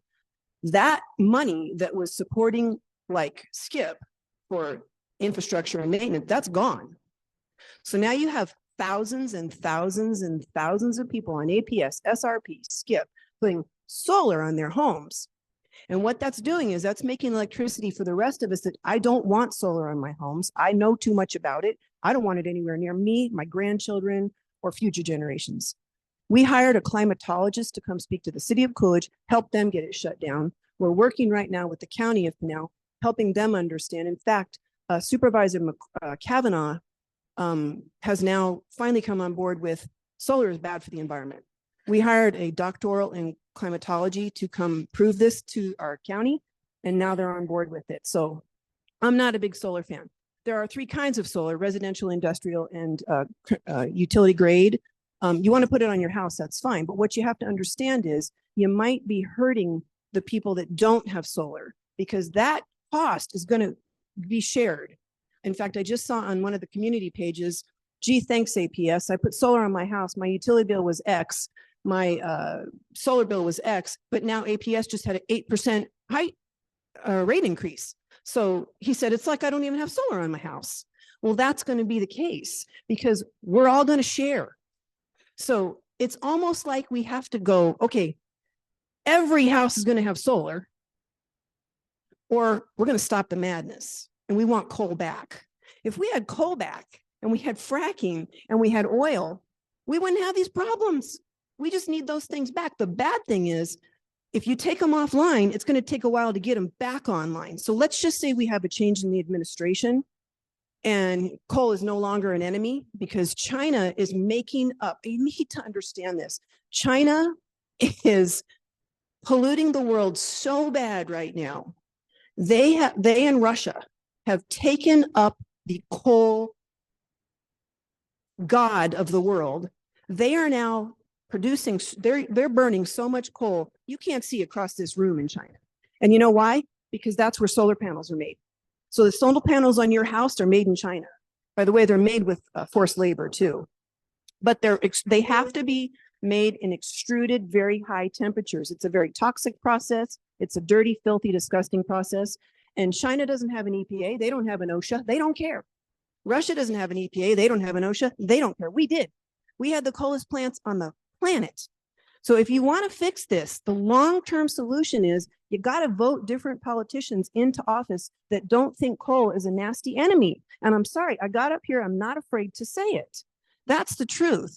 SCIP can't fix it. APS can't fix it. Bump into APS isn't going to fix it. It's a long-term problem. And if you guys have anything to add to that or neutral, and I don't care, so I can say anything else. I certainly could add a whole lot to that, but I think it's I think you made the point, you know, to her point, correct. She's absolutely correct that rooftop solar is destabilizing our grid.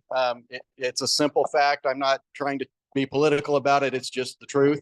You know, again, 2 or 3 weeks ago, I was in DC testifying to Congress. I'm the first commissioner in the history of Arizona to go testify to Congress that what the EPA is doing is absolutely killing us from an electrical standpoint. It was an amazing opportunity. They got the point. We had 4 of us from all over the country, and they heard it straight from our mouths that what the bad policies they are enacting are causing us to lose reliable energy generation, and there's nothing we can do about it right now. And so I want to make my position very clear. I don't care what you use, whether it's solar or whether it's APS, because I'm not an expert in that. What I'm an expert in is getting through the government red tape. That's what I'm an expert in. And so I'm not an engineer. I don't work for the EPA. And I agree with what she said. We do need to bring coal back. We do need to bring clean, you know, hydrogen back. And they just shut down coal. What is it? The Navajo generating system. And that's horrible. So I didn't want to be political, but she's right. We need to start making sure that the United States is energy independent. And we need to make sure that we take care of that. But what do we do in the interim? Because I'm also a realist. We can go ahead and change out our politicians and go back to fracking and digging up coal. And I'm sure Virginia and Kentucky would love that. I would love that. But what do we do about May? And what do we do about June? And what do we do about July and August? Because you guys are hurting. And that's why that's the only reason why I'm here, is to help you through these months. Maybe I can't do much, but at least I'll try. And so yes, we have a long-term solution that we have to find, but we also have to be very much aware about what we're going to do in the next 3 months that are coming up. So.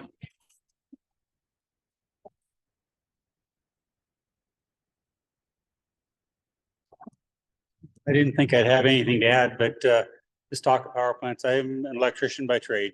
I spent several years building power plants, and the fact is clean coal exists, and the scrubbers that they put on these equipment actually work, and it's not what it was in the 1800s that everybody envisions in black smokestacks. In addition to that, when you're looking at doing solar, if you decide to go that route, do the math.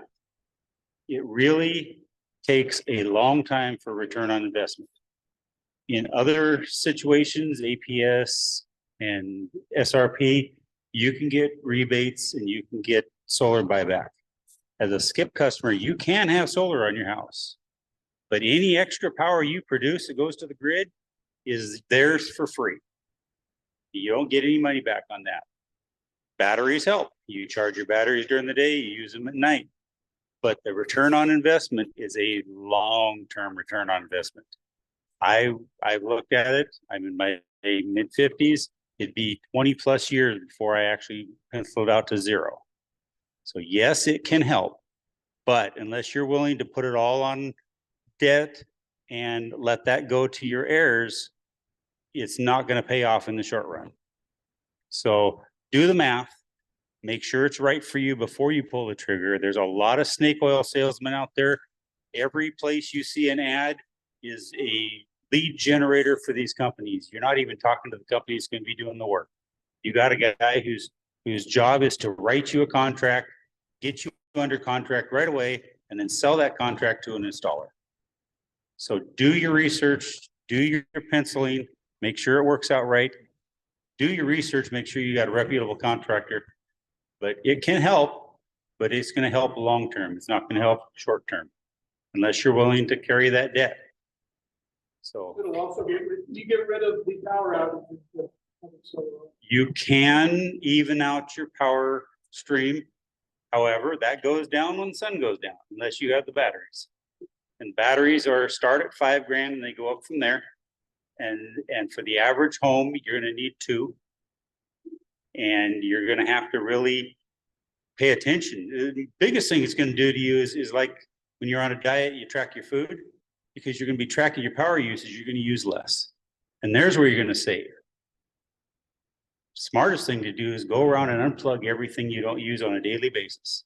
There's vampiric loads on everything, your television, your cable box, things that aren't being used on a daily basis are sucking power all day, all night, 24/7. And if you just unplug everything and just deal with things you use at that time and then unplug them when you're not using them, you're going to see a difference in your power bill. So keep that in mind. I also think that every time the power goes off and comes back on, that shortens the lifespan of all of my devices. Well, that's what the father there said.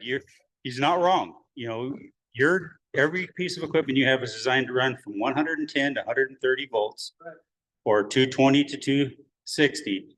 And when you're outside of that range, you're going to cause damage to that equipment. And everything he said was spot on.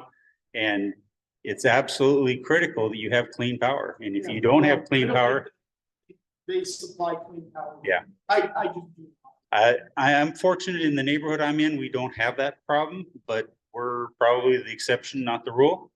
So you have every right to expect that. And I think the more we scream and yell about that, we'll probably do more in the short term than the power issues or the price issues. Anyway, thank you all for coming. Desperately appreciate your input. We really need you to stay on this and not let go. And this is a marathon, not a sprint. So we really have to stay on this. If we got some people who are interested in putting together groups of people to go to some of these political rallies and try to get in front of these politicians, you know, it can't hurt. I'm not going to promise it's going to help, but it can't hurt. Anything we can do to get in front of reporters and television reporters and maybe get this word out a little bit more. They have to listen this year.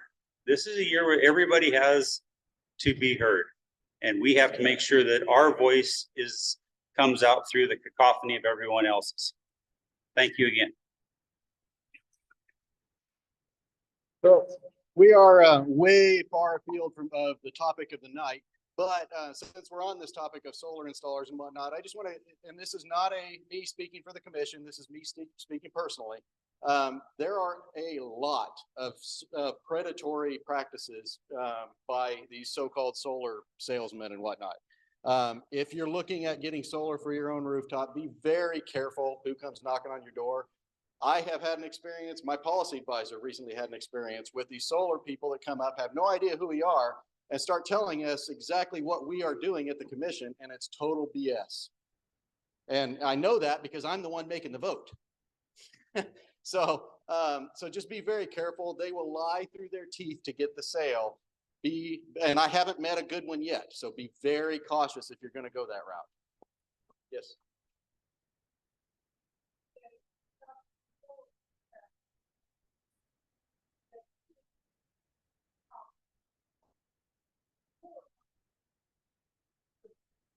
Right. So she's talking about if you have a solar contract on your house, there are certain cases where you're leasing that equipment. And so if you try to sell your house, the buyer has to not only qualify for the house, they also have to qualify for the lease for the solar equipment. And that severely limits your market. So you have problems selling your house. Sometimes you're buying that equipment. And in that case, you don't have a problem. But, you know, the devil's in the details, as they say. So.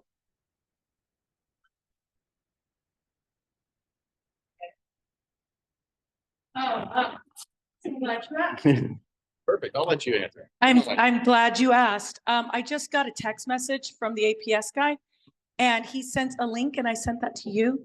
A link of where and then a phone number. And so I'm going to allow you to go ahead and share that with the folks. So I did get that. And how do you pronounce your first name?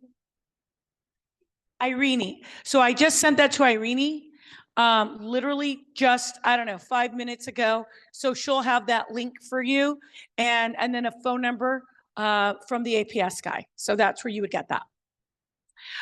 So he sent me a link, the APS guy, that's who I was texting. He sent me a link saying if anybody wants to find out if they're connected to our service territory, they can go ahead, click on this link, and then call this number, and then we can see if what we can do for them in an individual basis. And so I got that, and I went ahead and sent that link over to Irene, as well as the screenshot of his text message to me so that she can send that out. Now that came via text, and so I'm not quite sure how she's going to get that word out, but she and I will work on that together she's going to send that in an email to everyone. So. I'll also add that you're free to contact my office and we'll put you in touch with the right people as well. Amanda's my advisor. If you go on the AZCC website, azcc.gov, you'll find my picture. Just click on it. There's all the contact information and we'll get you the right spot. There's some kind of online on the Corporation Commission website, there is a service territory map. I believe APS has a very similar map on their website as well. And honestly, if you go to APS's website, you can use their search function to establish service and it takes you right to it. I did it just the other day. So another one.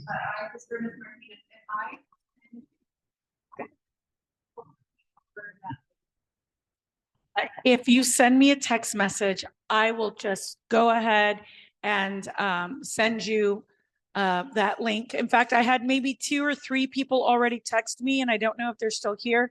I can send that link to anyone who wants it. So the cell phone number is 520-709-2311. If you want the link, just say, hey, I need the link. And but please put SCIP, because if I don't see it tomorrow, I'll get like 1,000 text messages and I won't, about different subjects, and I won't really know what I'm sending you. So just, I need the SCIP or the APS link that you sent to Irene. I was at the meeting, kind of remind me in the text message, and then I'll send that to you unless you do it in the next few minutes. Okay, it's 520-709-2311. That is my personal cell phone, by the way. So no phone calls after 10 p.m., please. All right, thank you. And I think that's it. Thank you so very much for coming. Irene, did you want to say something? Okay. Are you sure?